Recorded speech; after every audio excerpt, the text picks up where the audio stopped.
The Tigers have now lost 5 straight games, and we are coming off a sweep against Baltimore.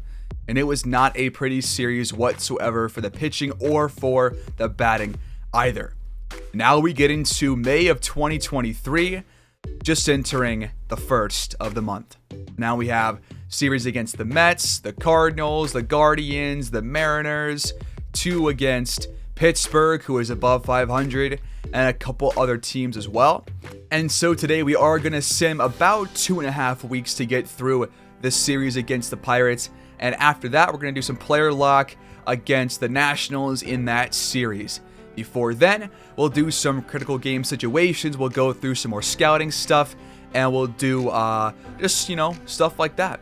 We'll also choose a player to focus on down in AA this episode to see who's doing well down there. It could go with Jackson Jobe, perhaps, who is one of our top pitching prospects. There's a couple of batters down there too. But without further ado, I think I want us to at least sim through the series against St. Louis. Our first action today comes in Game 3 against the St. Louis Cardinals. 6-6, bottom 9, 1 out, runners at the corners for Alec Burleson. Pitch number 2 on the way, swung on and fouled. 1-1 pitch is low. Lange goes at him with the fastball, and that's inside. But clipped the zone, and I believe that he went around, so 2-2 count. Circle change inside, that's going to be full count. Ball to Young on deck.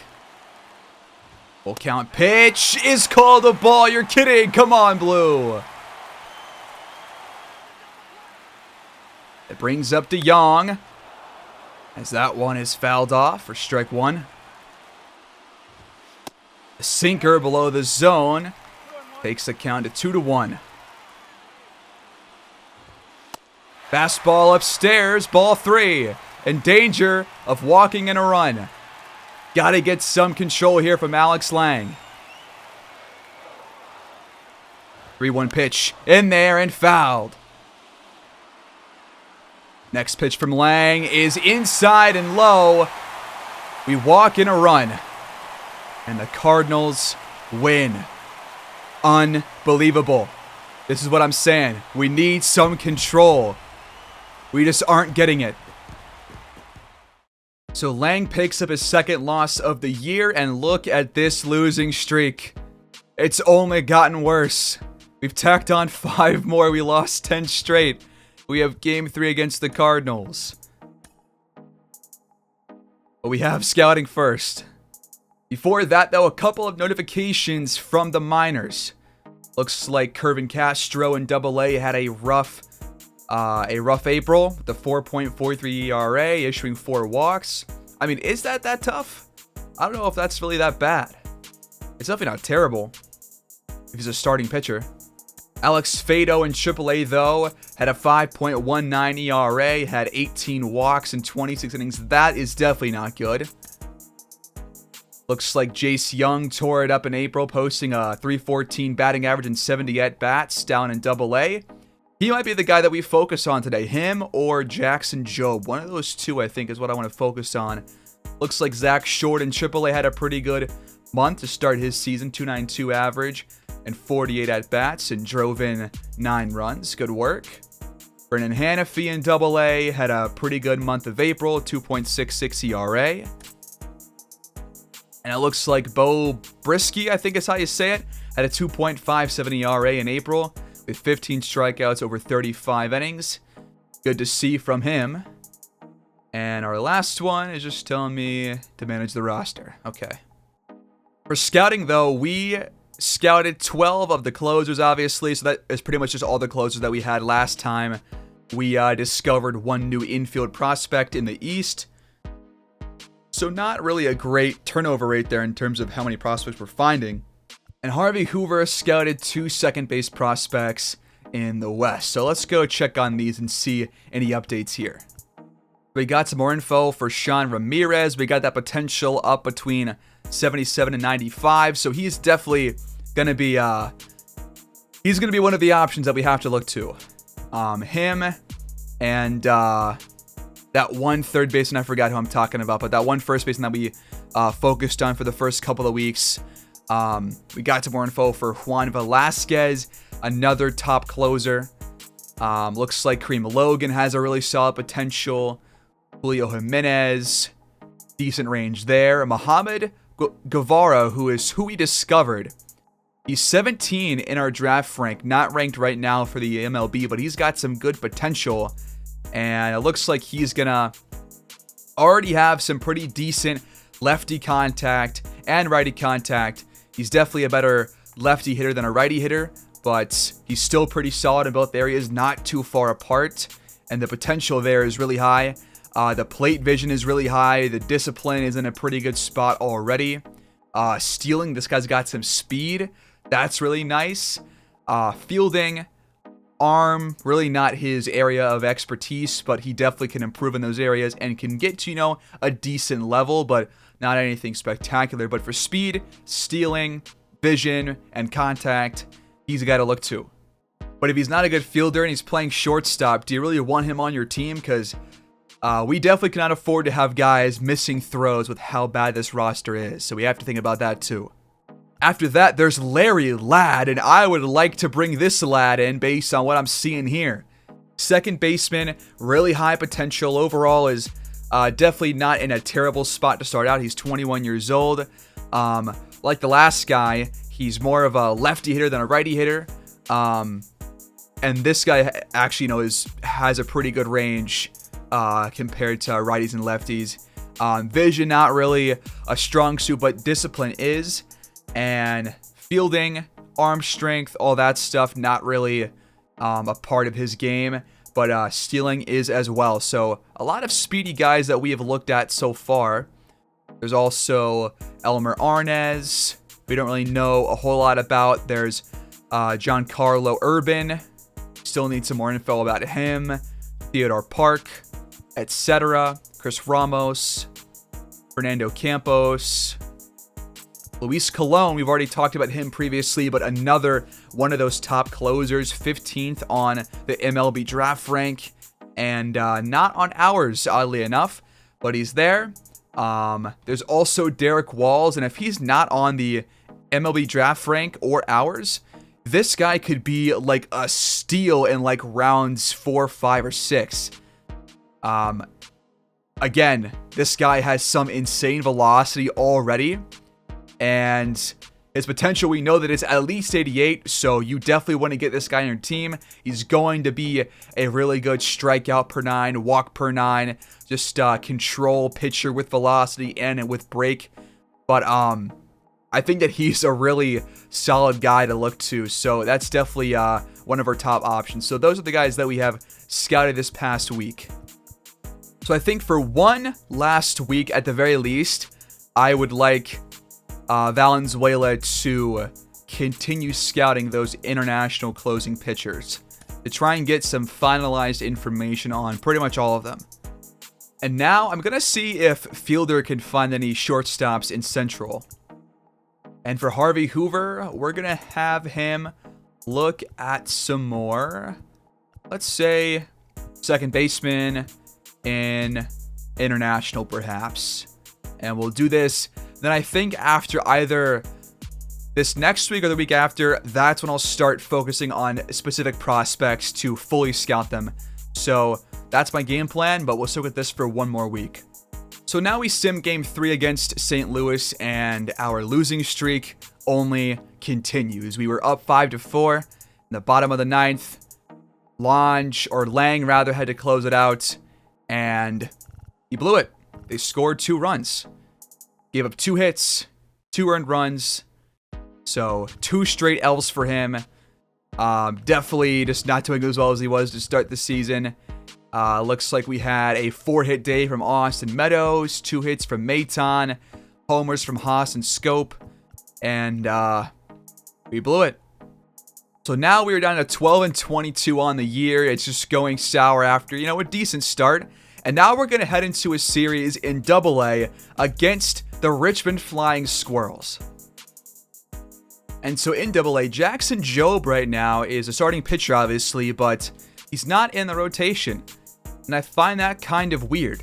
So, I think I'm just going to replace him with another righty in the lineup. I won't take out Hanafi because he's playing pretty well and has a pretty solid ERA. Irvin Castro is also playing pretty well. Wilmer Flores not doing as well. So I think you consider, I don't know, putting in Jobe for him because I want Jobe to start. Because, like, why would he not be? So we'll put Jobe at the bottom of the action. We'll put him at the top. Why not? He's having a good season. We'll just do this. Now it's time for Game 4 against the Flying Squirrels as we turn to this man right here, Jackson Jobe, to hopefully get us the win today, or at least put us in a good spot to do so. He's had a pretty good year so far. He's 3-1, a 2.48 ERA, no starts, so this is his very first one, and he's got a 1.32 WHIP, 31 strikeouts, looking pretty solid. First pitch fouled off by Michael Gigliotti. Another one fouled off. 1-2 count. Gigliotti swings way ahead of the curveball. He's down on strikes. Brett Auerbach at the plate as he looks at ball 2. Not chasing the fastball outside. He was a 40th round pick in the 2020 draft. So honestly kind of impressive that he's batting .339 this year for Richmond. Really good job by him as he looks at strike number 1. 2-1 pitch on the way. Swung on and fouled. And he's caught looking. The curveball, top of the zone. 2 strikeouts to start the day for Jobe.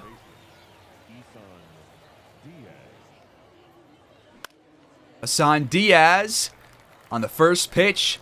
Hits this one to left field. The catch is made over there by Bryant Packard. And a very clean first for Jackson Jobe in his very first start here in Double-A. A 1 count for Clint Coulter, chasing the low and away curveball. Looking like me out there. What's going on? 0-2 counts. And Jobe got him to pop out. This is Young coming over, making the grab. Out number 1. Ford Proctor ahead of the curveball. Scott it right at the bottom of the zone. 2-1 count for him. Jobe trying to get through this second easily. But behind in the count now to Proctor. 3-1 pitch in there for strike 2. And there's strike 3. Swinging through the slider. 3 strikeouts for Jobe. Rounded to third base. Heath makes the throw, and the catch is made by Jay Colton. So, a clean start for Jobe through 2. Riley Mahan batting, grounding this one. Right to Garcia. Out number 1. John Roby steps up as he looks at the curveball upstairs for ball 1. Drafted there in the 12th round back in 2018 by the Giants. Still with that same organization here in Richmond. Rio pitch to Roby. Down the middle for strike 1. Jobe gets him to swing at strike number 2. So he gets the count back to full. And he got him looking at the slider. Left it over the plate, but Roby was not ready for it. Another strikeout for Jackson Jobe. And one more out could mean a clean first 3 for him. Strike 1 to, I believe that's Jairo Pomares, but I could be saying that wrong. I've done that plenty of times already here in this series. Wow, lucky call from Blue there. Changeup clipped the edge of the zone. 0-2 count. Did he go around? They say he did. Wow, the low curveball got him in the dirt. Jackson Jobe, what a start. Gigliotti back up as he tries to bunt it down the left field line, but that is not going to work, y'all, as that one went foul. And he went around on the second pitch. Fastball way outside. Jobe the 1-2. Got him to swing, flared, and we can't get to it. Keith tried to get there, but it drops down for a hit. And how is that even a double? How is that a double? I gotta see what Colt Keith just did here. Like, he just went back to third. I mean, I guess that makes sense, but how does that get down for a double, man? That's ridiculous. So a runner in scoring position here for Brett Auerbach as he looks at strike 2 down the pipe. 0-2 hole. And the count runs full. Joe trying to play it a bit safe here, but now with a full count and the man already on, might want to go for an out here. And we do, and it's a base hit to left field. The throw is made to home plate, but he was not even thinking about going home. The runner's at the corners for Asan Diaz. We are just attacking him right now. There's strike number 2 on the outer edge. Wow, what is Diaz swinging at? That fastball was nowhere near his bat. But a good out right there. Another strikeout for Jobe. Coulter grounds it. Double play ball. Great job. 4-6-3. And Jobe escapes the fourth, allowing no runs.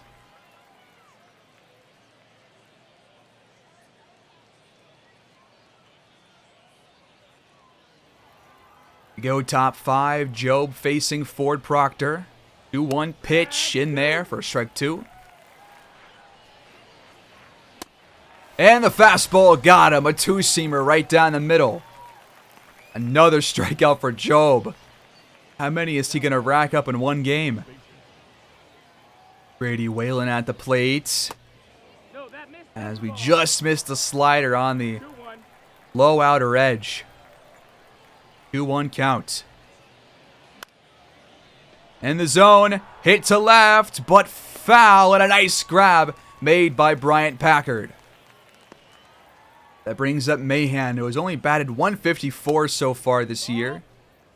Definitely trying to get his average up, not having a good season, and he was acquired apparently as a free agent in 2022 from Richmond, so this pickup has not panned out for them so far. But the count does go 2-0. And he fouls it off. 3-1 count for Mahan. Grounded. Garcia makes the throw. And he's safe at first. He beat it. Sean Roby next up and already has the count 3-0. Strike 1. Jobe got him to swing. Ground ball. The throw is made by Keith.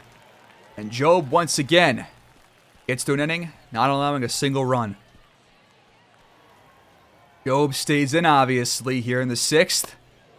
As there's ball 1. Is halfway on the line. Could have gone either way, but those high strike calls have not gone our way in this game. As Pomares into left field. Packard's there. Out number 1. 0-1 count for Gigliotti. Grounded. That's Young making the throw. Out number 2. Just a really efficient inning so far for Jackson Jobe, and has been a pretty efficient game so far for him too. Nearly through 6, only at 71 pitches. We'll see if he stays in after this. But still has to face Brett Auerbach. Ball 1. Auerbach grounds it to third. Keith makes the throw on the run on line. Another clean inning for Jackson Jobe. Still no runs for either team. Need some run support from the rest of the Seawolves to get Jobe the win as Diaz flies out. The 1-0 pitch to Coulter. Swung on into right field. And it gets down for a single. Proctor at the plate. Swinging through the changeup for strike one. As Erie is warming up, Elvis Alvarado and Yaya Shintouf. Just in case Jobe has to come out, but trying to get through at least this inning to wrap up his day. The 1-1 pitch is low and taken. Count goes 3-1. And did he go around? You gotta be kidding me. I want a replay. I want a replay. Brady Whalen takes ball 2. Swung on and fouled. Slider left upstairs. Luckily could not get a hold of it. 2-2 count for Whalen. And there's ball 3, full count. In danger of loading the bases right now for the Flying Squirrels in a 0-0 game. Come on, Jobe. Get him out. He's grounded up the middle. It's a base hit that will score at least 1 run. Richmond takes the lead, and that might be it for Jobe. Got through 6 cleanly, but now here in the 7th has allowed a run. Brady Whalen, an RBI right there. And it looks like that is going to be it for Jackson Jobe. Had a really good day. Just got no run support help whatsoever. And hopefully we can get some later in the game to avoid a loss here. Well, we scored 0 runs and the bullpen came in and allowed 4. So we lost 5-0. And of course, first start, first loss for Jobe despite a really good performance. Undeserved loss.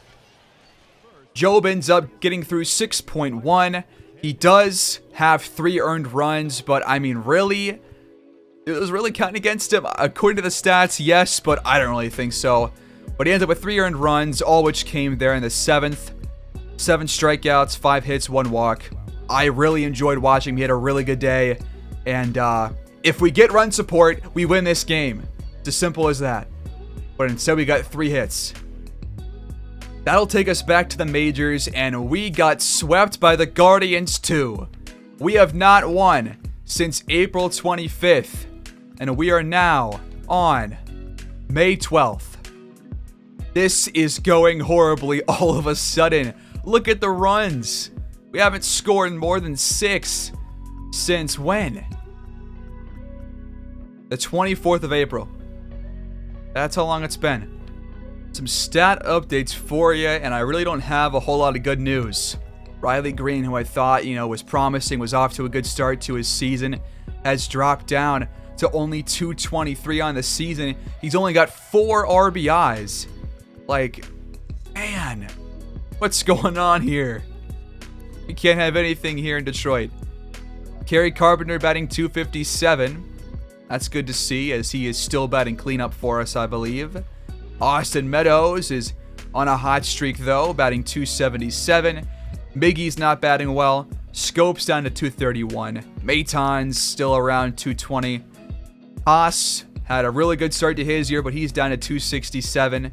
Akil Baddoo, 277. Matt Vierling, 231. Kreidler, 186. Baez still on IL. Navigado only batting 100. So he's definitely not performing as well as I would have hoped after calling him up. I think maybe shortly we might have to think about putting him back down there, because I don't want to ruin his development. I don't want to affect him by having him in the majors just getting absolutely just destroyed. But he's only played 9 games. Still plenty of time for him to make up for that. But nobody is batting above 277. Nobody, not a single player. In terms of pitching, I mean, we're not going to see many wins here, obviously, but it looks like Turnbull has kind of slowed down after like a 4-0 start, a really good start to his season. Schoolball around 4.46. Matthew Boyd, 3.69 ERA, 1.44 whip. Erod still struggling as one of our starters. Lorenzen still having some issues. Matt Manning hasn't brought down his ERA. Mize has gotten his worse. Cisnero has not been good in the bullpen either. And Manning still has a 2.13 whip, man. Like, you gotta go. Like, there's no way that you have that high of a whip and you aren't bringing that down. That is awful. I mean, just not a whole lot to be happy about besides, I guess, Matt Whistler and Joey Wentz, but his ERA was 2.94 because when he started he was bad and he's been playing in the bullpen since then. So maybe he's been having a good bullpen stint. Alex Lang has blown several saves already this season, so I think I'm going to make a change at closer. Just to have some kind of a change here, I think something has to happen, and I think that is part of it. I think maybe you go to Matt Whistler. You know, he's got 26 stamina, but he's been pitching very, very well. So I think you kind of swap him and Lang and see what he can do for us. For Rosenthal, looks like he has really not had a lot of opportunities, so I'm going to give him a shot over Cisnero because looks like Cisnero's not having a good year to this point. So let's see if Rosenthal can come in and do some damage there. I thought that he would get some playing time as our third mid-relief, but he just has not behind Will Vest and Whistler. Will Vest, by the way, has not thrown a single pitch this year. How does that happen? I don't really know. He's got 25 stamina. Maybe I just give him a shot over Lang instead and see how he does. But I can't actually make that replacement, so maybe he's hurt, or I'm not sure what's going on here. And yeah, we have lost at least 10 straight. It's definitely more than that at this point, but we are now 4.5 games back from the Royals. And just in sole possession of last place here in the AL Central. I guess we're vying for like the first overall pick in the draft next season. And we are 2 months out from the draft, so we'll have to still keep tabs on that, obviously. But let's sim these next 2 series, or next 3 series, and do some player lock, perhaps, either against the Nationals or the Royals. I can't decide if I want to watch the Royals next time or the White Sox. I think I want to have a fun experience, so the Royals might be a better opportunity. So we'll do some player lock against the Nats then, who are also bad. Actually, they are worse than we are somehow. That is shocking. But first, game 1 against Seattle in extras. Riley Green at the plate, facing Isaiah Campbell. First pitch upstairs and taken for ball 1. 1-1 pitch to Green. Inside, just barely. That one's outside. Count goes 3-1. And Green has the green light. I'll say that much. Here we go. Give us a meatball. Oh no! Why did I do that? I sold. I couldn't just foul it off or anything. So we turn to Austin Meadows. Right down the pipe, right center gap. That might be it, folks. That's going to be it. That is the game if we can round third in time, which we do. We send him home, and Austin Meadows breaks our losing streak as he brings Akil Wadoo home. It was a 12 or 13 game losing streak. It was definitely above 10. We finally end it by scoring 3 runs. Got a good pitching day and actually did something with it. At least we gave the fans something to finally cheer about. Fireworks go off in Comerica Park for the first time in weeks. Great job. Matt Manning gets the win despite only pitching 4 innings. Gave up no earned runs, so he must have came in afterwards to get the win. So not sure who started. I believe it was Turnbull who started, but I'm not entirely sure. But Isaiah Campbell gets the loss because he allowed the run to Meadows. And now we head to week 7 of 14 for scouting. We scouted more of those closers. We scouted some shortstops in Central. And we scouted 10 second basemen internationally. We got some more info for a couple of the closers. Ramirez's potential gets whittled down a bit more. Juan Velasquez, we know more about Raul Lopez, who could be a potential second or, probably a second round pick at second base. Could be a solid pick. He's got some decent discipline, better lefty hitter than righty, has some speed, some stealing. They're pretty similar archetype to some other players that we've already checked.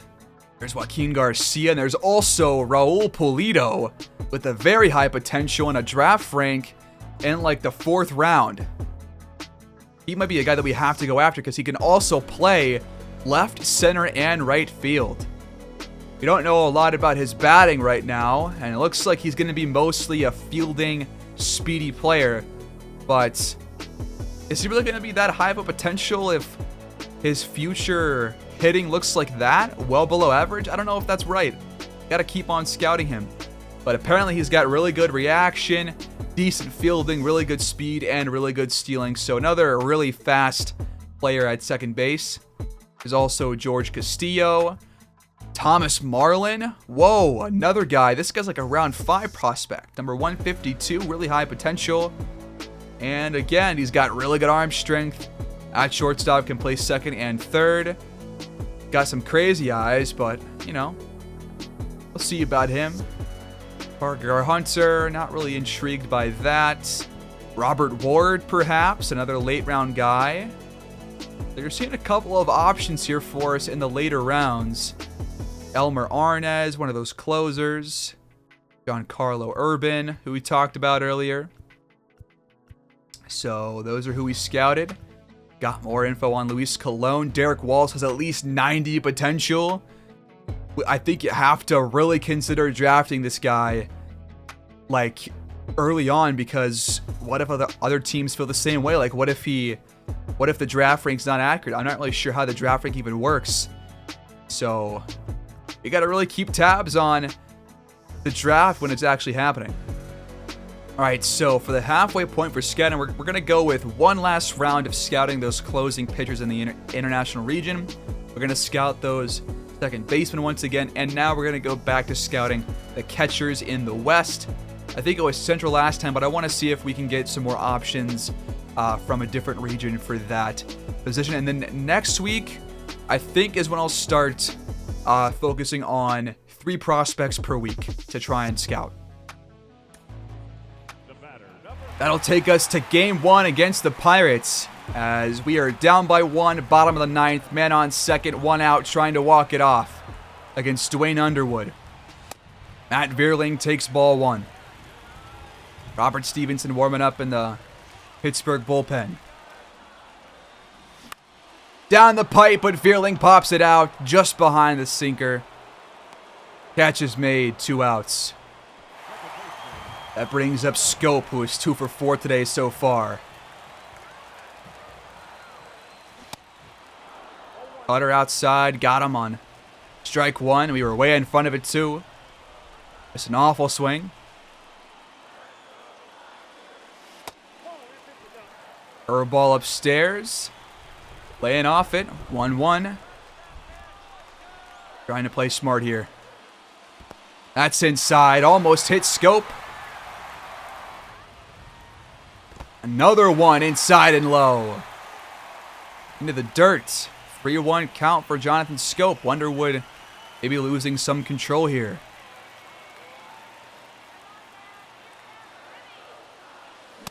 Wow, that was a really nice cutter. And if I swing through it, I make contact, man. Please. The one time I don't want to check swing. Scope hammers it to left field. Doesn't have enough. It's going back, but it's caught a few feet shy of the warning track, and the Pirates win. Ryan Reynolds homered twice. Tarek Skubal gets the loss. 4 earned runs through 6. Only had 4 strikeouts and allowed 5 hits. And Kikuchi gets the win.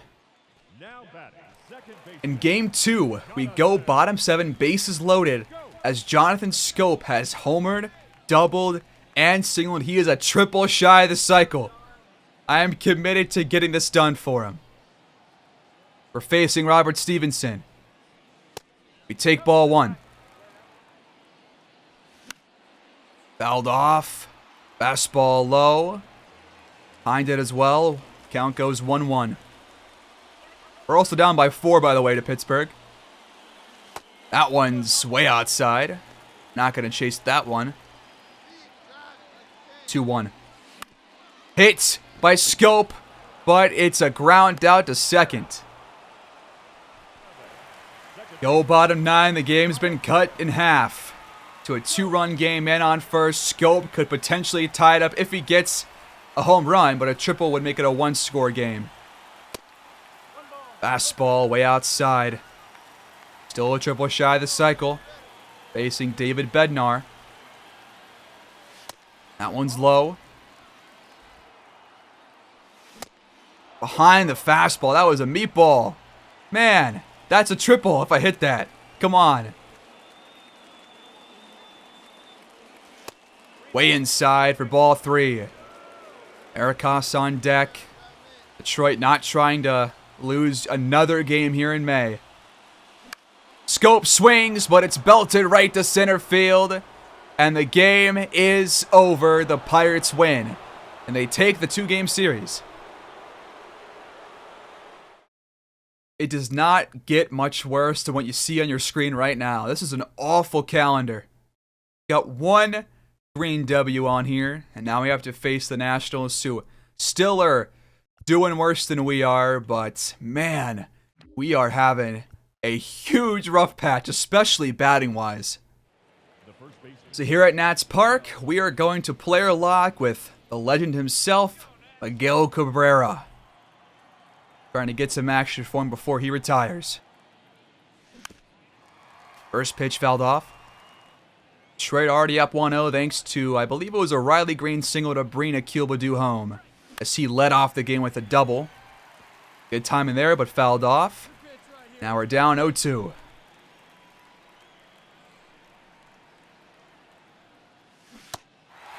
I did not go. There's no way I just went. Eric Haas at first. Miggy at the plate for the second time. There's strike 1. Jesus. There's ball 1. Finally got one that I don't swing on. I checked again and I went around. Are you kidding me? How do you check swing using the buttons? I don't know how. The Nats tacked on 4 in the 5th inning. A Baddoo and Meadows solo shot from each of them brought the game back to just a 4-3 game as we take strike 1 yet again. Guarantee you I strike out on this at bat. Instead, it's going to be a grounder. Abrams makes the throw to first, and Miggy is 0 for 3. I am not helping this team. 2 more runs score for Washington as we are now down by 3, facing Carl Edwards Jr. here in the 9th inning. Fouled off is the low fastball to make the count 1-1. Miggy almost got a hold of it a little bit out in front, and it's foul. There's no way I did it for a 3rd time. And we lost. Before we jump ahead, look at this right here in slow motion. Look what the bat does. It's not even in Miggy's hands. It just goes to a different position as if I actually did check swing. This should be a 2-2 count, not the second out, top of the 9th. That is insane. I got gypped. I got scammed. We'll start bottom 3 in game 2 as the 2 worst teams in baseball face off yet again. It's tied 1-1. 2 runners on for Miggy. There's ball 1. And strike 1 with a sinker. The 1-2 pitch. You're joking. Ruiz at the plate. Still a tie game. Iggy is there. Steps on first base. 2 outs here in the 4th. Patrick Corbin checks in for the Nats to start the 6th. Inside and low is the sinker for ball 1. High fastball just above the zone. Swung on and missed. Despite some good timing, apparently. That one is grounded. How do you ground that? Right to Abrams, man. Good grief. Next step bat. Corbin still in. Big E fouls it off immediately. Ball 1 outside. Big E flares it right to Abrams again. And that was an awful pitch. I should not have swung at that whatsoever.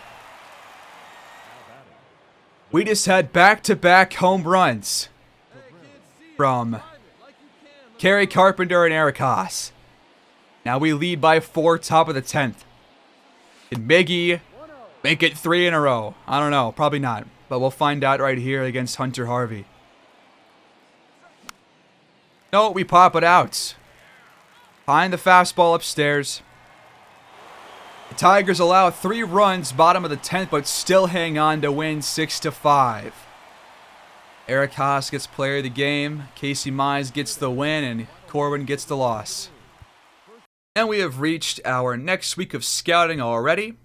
Looks like we scouted more of the same players, and we scouted 1 catching prospect in the West. So there's only 1 guy there, apparently. We'll take a look at the guys that we scouted, get some more info on those players real quick. So this is pretty much how far we're going to get for the international closers, around 65%. Got Joaquin Garcia at second base up to, 35%. Huge range for potential there. We know a lot about Raul Lopez, Raul Polito. We know about Derek Walls. We know about Giancarlo Urban.